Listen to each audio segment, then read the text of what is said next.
रणधीर का सामना एक अनजान स्थिति से हुआ। उसकी ताकतवर सेना को खुली भूमि में लड़ने की आदत थी, लेकिन इस जंगल में वे अपनी पूरी ताकत नहीं दिखा पा रहे थे। दूसरी ओर राजा विक्रम के सैनिक हर परिस्थिति के लिए तैयार थे और उनकी रणनीति हर कदम पर प्रभावी साबित हो रही थी।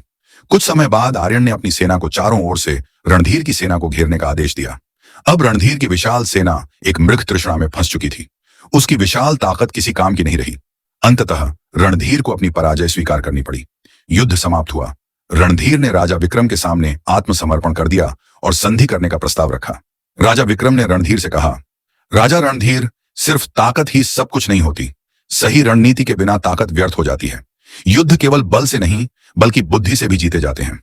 रणधीर ने अपनी गलती स्वीकार की और वापस लौट गया। उसने सीखा कि सिर्फ ताकत से ही हर युद्ध नहीं जीता जा सकता, बल्कि बुद्धिमत्ता और सही रणनीति ही असली विजय दिलाती है। इस युद्ध के बाद राजा विक्रम की कीर्ति चारों दिशाओं में फैल गई। राज्य में यह संदेश फैल गया कि केवल शक्ति नहीं बल्कि बुद्धि और योजना ही असली विजय दिलाती है। इसके बाद कभी भी कोई दुश्मन राजा विक्रम के राज्य पर आक्रमण करने की हिम्मत नहीं कर सका। कहानी से सीख, ताकत से ज्यादा महत्वपूर्ण रणनीति होती है। जल्दबाजी में लिए गए फैसले हार का कारण बन सकते हैं।